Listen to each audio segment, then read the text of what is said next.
So welcome to the last topic of the chapter banking. इस topic का नाम है क्रेडिट क्रिएशन। क्या नाम है बोलो? Credit creation. ये करते हैं कमर्शियल बैंक्स। कौन करते हैं? Commercial bank. अब before I discuss this topic मेरे पास कुछ assumptions है इस टॉपिक को समझाने के लिए। टॉपिक नंबर 1 और you can say assumption number 1 of this topic is हम assume कर रहे हैं हमारा LRR 20% है। Now what is LRR? Legal Reserve Ratio. It is sum of two ratios, CRR and SLR. ठीक है, मैंने दोनों को 10-10 assume करके इसका सम कितना ले लिया? 20%. क्लियर हो गया? Second assumption is that सारे बैंक्स एक ही यूनिट है और ये assumption बिल्कुल ठीक है। सारे बैंक अगर देखा जाए तो एक ही बैंक है, क्योंकि सारे के सारे बैंक्स किसके अंडर आते हैं? तो चाहे तुम अपना अकाउंट SBI में खुलवा लो, चाहे ICICI में, चाहे एक्सिस बैंक में, अल्टीमेटली कंट्रोलर कौन है उनका? ये सिर्फ अलग अलग घर है एक तरह से रिश्तेदारों। ठीक है, तुम किसी के घर भी जाके अपना अकाउंट खोल सकते। क्लियर हो गया? थर्ड assumption, जो भी कमर्शियल बैंक लोन देगा वो चेक की फॉर्म में देगा। सबसे मेन assumption क्या है? नंबर 3, जब भी आजकल लोन जितने भी मिलते हैं उसमें चेक बुक मिलती है, उसमें कैश नहीं मिलता। पहले जमाने में क्या होता था? कैश मिलता था। अब बैंक्स क्या दे देते हैं? चेक बुक दे देते हैं कि आपने जिसको भी पेमेंट करनी है आप चेक के थ्रू पेमेंट करना। समझ आ गई? 3 assumptions। पहली क्या है? LRR, that is legal reserve ratio. वो कितने परसेंट assume कर ली मैंने? 20%। लीगल रिजर्व रेशियो को वॉल्ट रिजर्व रेशियो भी बोलते हैं। क्या बोलते हैं? Vault reserve ratio. It is the sum of two ratios, cash reserve ratio and statutory liquidity ratio. ये हमने पढ़ा हुआ सब कुछ। सेकंड assumption मैंने क्या लिखा है? कि सारे बैंक्स को हम एक ही बैंक मान रहे हैं। All the banking system of the country is one, United. Third मैंने assume क्या किया है? कि जो लोन्स आपने देने हैं, अगर आप बैंक को अगर आपने लोन देना है तो आप उसको कैश नहीं दोगे, चेक दोगे। फोर्थ assumption, हर डीलिंग चेक की फॉर्म में हो रही है इकोनॉमी में। और ये भी assumption अब बहुत ज्यादा कई महीने तक सच होने वाली है हमारी कंट्री में, क्योंकि अगर हम चेक यूज नहीं भी करते, हम पेटीएम, गूगल पे ज्यादा यूज करने लग गए हैं, प्लास्टिक मनी ज्यादा यूज करने लग गए हैं as compare to cash. Clear है? तो ये 4 assumptions के बेसिस पे हम टॉपिक पढ़ेंगे क्रेडिट क्रिएशन। अब क्रेडिट क्रिएशन का मतलब क्या है? क्रेडिट को क्रिएट करना, क्रेडिट को बढ़ाना। इसीलिए इस टॉपिक का नाम है मनी मल्टीप्लायर। क्या नाम है? Money multiplier. जो हमारी मनी है उसको हम मल्टीपल टाइम्स बढ़ा देंगे इकोनॉमी के अंदर। Let's start how. Let's take an example. जो हमारी कंट्री है उसमें मान लो एक बैंक है, स्टेट बैंक ऑफ इंडिया। मोक्ष ने उस बैंक के अंदर इनिशियल डिपॉजिट का मतलब होता है फर्स्ट डिपॉजिट 10,000 रुपए जमा कराए। कितने कराए? 10,000 रुपीज जमा कराए, जिसमें से लीगल रिजर्व रेशियो जो थी वो कितने परसेंट थी? मतलब 10,000 का 20% बैंक अपने पास रख लेगा। कितने पैसे रख लेगा? 2,000। वो लोन्स में कितना पैसा दे सकता है? 8,000 का उसने क्या दे दिया? लोन। अब जो उसने लोन दिया है वो कैश नहीं दिया, वो किसी को चेक काट के दे दिया। मान लो वो बैंक मैं हूँ, मेरे पास मोक्ष ने 10,000 रुपीज जमा कराए, मैंने उस 10,000 में से 2,000 साइड पे रख दिया अपने लिए। जो मेरे पास 8,000 बचा, मैंने जिस नोट को क्या दे दिया? लोन। अब मैं बहुत चालाक हूँ, मैंने लोन कैश में नहीं दिया, मतलब इन शॉर्ट वो 8,000 अभी भी किसके पास है? मेरे पास ही। मैंने उसको जो दिया है that is just a cheque book, कागज के कुछ पन्ने फाड़ के दे दिए कि जाके पेमेंट्स कर दो। जिस नूर ने मेरे से जो 8,000 रुपीज का लोन लिया है उसमें से पहला चेक काट के निकुंज को दे दिया 2,000 रुपीज। अब उसने भी तो चेक ही दिया है ना, तो अल्टीमेटली वो घूम के किसके पास आएगा? चेक बैंक के पास आएगा। जहां पे पहले मेरे पास 8,000 पड़े हैं, अब 2,000 और हो गए। तो ऐसे ही वो जो 8,000 है वो वापस मेरे पास आ जाएंगे चेक की फॉर्म में घूम के। आएंगे कि नहीं आएंगे? मैं अगर एक पर्सन हूं, मैंने किसी को चेक काट के दिया तो वो भी तो जाके बैंक में ही लगाएगा ना उस चेक को। और हमने क्या assume किया? सारे बैंक्स एक ही बैंक है, तो घूम के पैसा किसके पास पहुंच गया? बैंक के पास। तो जब हम इनिशियल डिपॉजिट 10,000 का कर रहे हैं लोन कितने का दिया? ये लोन वापस किसके पास पहुंच गया? बैंक के पास। ये इनिशियल डिपॉजिट के बाद जो लोन का पैसा वापस आएगा इसको बोलते हैं सेकेंडरी डिपॉजिट। क्या बोलते हैं? ऊपर वाले को इनिशियल को बोलते हैं primary deposit. Initial means first वाला, प्राइमरी जो वापस घूम के बैंक के पास 8000 रुपीज बढ़ गए। अब मैं फिर से इसमें से 20% साइड पे रख देता हूँ। 8000 का 20% करो, कितना बना? 1600 रुपीज मैंने अपने पास रख लिए अलग से। जो पैसे बच गए, कितने बच गए? 6400 का अब मैंने तनवीर को लोन दे दिया। अब मैंने जो लोन दिया फिर से किसकी फॉर्म में दिया होगा? चेक की फॉर्म में दिया होगा। यस और नो?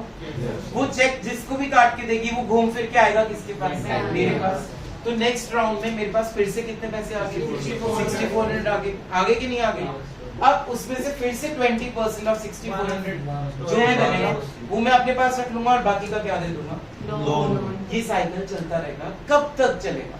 अब हम वो जानते हैं कब तक ये चलेगा। देखो इसका एक फॉर्मूला होता है, credit multiplier is equals to 1 upon LRR into initial deposits. Moksh ने कितने पैसे जमा कराए थे? 10,000 इनटू 1 अपॉन LRR कितना था मेरा? 20%। सॉल्व करो इसको। 50,000 ये 5 टाइम्स बन जाएगी money.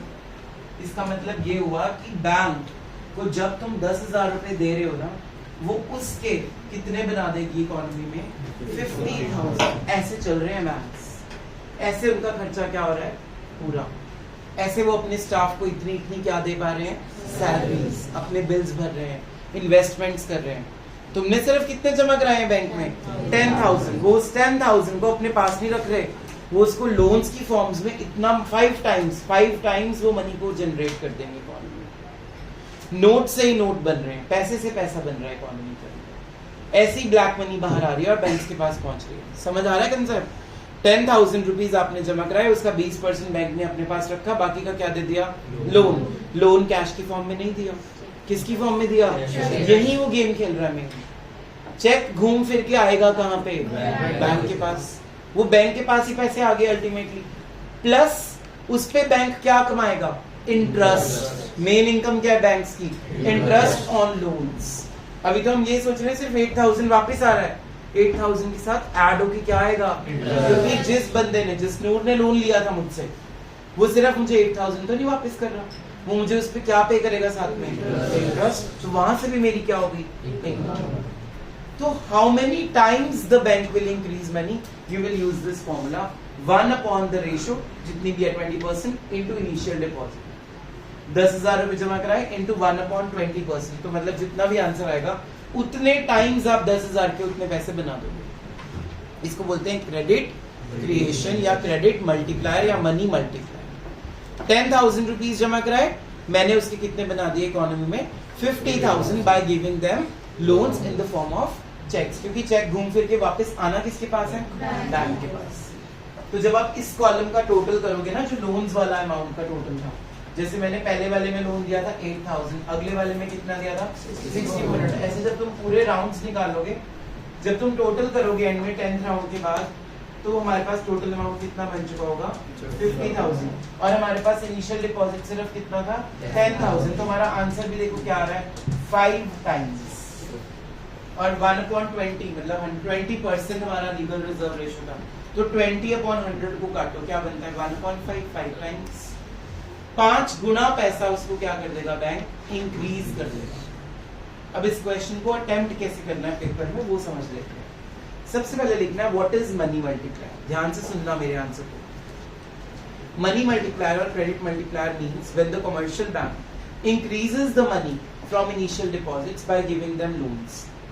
This depends on the formula, that is LRR is equals to 1 money multiplier is equals to 1 upon LRR. Let us suppose LRR is 20% and initial deposit by Moksh is rupees 10,000. आप मोक्ष मत लिखना, mister x लिख देना। तो उसके बाद 1/20% into 10,000, आप 10,000 मत लिखना, इजी अमाउंट चूज कर लो, 100, 1000 whatever, जितना मर्जी चूज कर सकते हो। 1000 कर लेना, इजी हो जाएगा। तो 1000 रुपीज उसने अगर जमा कराए हैं, 1000 into 1/20 अगर आप करते हो तो आंसर आ जाएगा 5,000, मतलब 5 टाइम्स। ठीक है, अगर आप 10% रिज्यूम करते हो तो आपका आंसर 10 टाइम्स आ जाएगा। तो फिर आपको 10 टाइम्स में मतलब अगर 10,000 जमा हुआ है तो 1 लाख बना देगा उसके बैंक। तो ये डिपेंड किस पे कर रहा है, क्या आपकी रेशियो क्या है LRR की। क्लियर है? उसके बाद आप एक टेबल बनाओगे जैसे मैंने बनाया था, उस पे लिख दोगे राउंड 1, राउंड 2, राउंड 3। ठीक है, राउंड 1 में आप लिखोगे इनिशियल डिपॉजिट कितना था मेरा 10,000 रुपीज, LRR का रेट क्या था 20%, 2,000 रुपीज बैंक ने अपने पास रख लिए, उसने लोन कितने का दे दिया 8,000। फिर आप लिखोगे कैसे इसको इंग्लिश में, LRR is 20%, banks will keep 2,000 rupees with them for demand deposits by the public and rest 8,000 will be given as loans. Number 2, second point. Now that 8,000 will be returned back because the loans are given in the form of checks and we have assumed the bank is entire one unit. So the checks will be returned to the bank itself. This is called secondary deposit. जो बाद में 8,000 वापस आ रहा है मेरे पास घूम फिर के, वो कौन सा डिपॉजिट बन गया मेरा सेकेंडरी डिपॉजिट, क्योंकि वो सेकंड नंबर पे आ रहा है, फर्स्ट पे नहीं आ रहा। फर्स्ट पे तो मोक्ष ने जमा कराया था, इसीलिए उसको मैंने क्या बोला था प्राइमरी या इनिशियल डिपॉजिट। अब जो 8,000 है उसमें से मैं 20% फिर से अपने पास रख लूंगा 1,600 रुपीज एंड बाकी का जो भी बचा 6,400 का क्या दे दूंगा मैं मार्केट में लोन। फिर से दोबारा लिख दो 6,400 will come back to the banks in the form of checks। फिर उसका 20% बैंक अपने पास रख लेगा और बाकी का क्या दे देगा लोन। अब हर राउंड को ऐसे एक्सप्लेन करने में तो बैठेंगे नहीं, एंड में एक लाइन लिख देना and this cycle will continue until that 10,000 will be converted into rupees 50,000, क्योंकि हमारा LRR क्या था 20%, तो उसके फॉर्मूले से 5 टाइम्स आंसर आया था, तो 5 गुना मनी क्या हो जाएगी जनरेट। क्लियर हो गया सबको? This is 6 marks question with table and इसमें जो आपकी राउंड्स की एक्सप्लेनेशन है वो आपका ज्यादा ले लेगा एग्जाम्पल, तो उससे आपके 120 वर्ड्स आराम से बनेगा। क्लियर है? तो this is the 6 mark question, credit creation या फिर मनी मल्टीप्लाई। क्या होता है एक बार रिवाइज करते हैं। सबसे पहले एक बंदा बैंक में क्या कर रहा है, जाके मनी डिपॉजिट कर रहा है। जब वो मनी डिपॉजिट कर रहा है उसको हम बोलते क्या है इनिशियल डिपॉजिट या प्राइमरी डिपॉजिट। अब डिपेंड क्या करता है कि रेशियो क्या चल रही है मार्केट में। अगर आरबीआई ने LRR को 10% डिसाइड किया तो 10 टाइम्स मनी क्रिएट हो जाएगी, 20% किया तो 5 टाइम्स हो जाएगी। ठीक है, जितना बड़ा LRR होगा क्रेडिट क्रिएशन कम होता जाएगा, क्योंकि हमने कल पढ़ा था अगर वो रेशियो बढ़ा देंगे तो लोन्स कम दे सकते हैं, है ना। तो अगर 20% है रेशियो तो लोन का अमाउंट कम होता जाएगा ऑब्वियसली, क्योंकि बैंक ने 20% अपने पास रख लिया। तो 10,000 में से 20% बैंक ने अपने पास रख के 8,000 का क्या दे दिया लोन। जो लोन दिया है वो कैश में नहीं दिया, जो लोन दिया है वो किस में दिया है चेक्स की फॉर्म में दिया है। हमने क्या एज्यूम किया था सारे बैंक्स मिला के एक ही बैंक है, क्योंकि आप SBI का चेक अगर ICICI के पास भी लगा दोगे, कंट्रोलर कौन है उनका क्लियरिंग हाउस फंक्शन तो RBI ने परफॉर्म करना है ना। तो इसलिए हम सारे बैंक्स को एक ही बैंक बोलेंगे, सारे बैंक्स को एक ही बैंक बोलेंगे। तो अल्टीमेटली व्हाट विल हैपन, जो चेक हमारे पास वापस आएगा उसको सेकेंडरी डिपॉजिट बोला जा सकता है। अब वो सेकेंडरी डिपॉजिट में से फिर से बैंक क्या करेगा 20% अपने पास रख लेगा और बाकी का क्या दे देगा लोन। तो हमने 1,600 रुपीज सेकेंडरी डिपॉजिट में से रख के 6,400 का क्या दे दिया लोन। जब हम लोन्स का अमाउंट ऐड करते जाएंगे तो हम देखेंगे एक टाइम पे हमारा जो लोन का अमाउंट है वो टोटल कितना बन रहा है 50,000। तब तक बैंक उस 10,000 को खत्म नहीं करता, 50,000 नहीं बनाता, तब तक वो नेक्स्ट बंदे के पैसे को यूज नहीं करता। सिर्फ अभी एक ही बंदे के पैसे में से उसने 50,000 बना दिए 10,000 में से। अब सोचो बैंक के कस्टमर्स कितने हैं, वो कितने टाइम्स मनी को क्या कर सकते हैं मल्टीप्लाई। सो इसको बोलते हैं क्रेडिट क्रिएशन और money multiply. With this chapter banking is fully complete।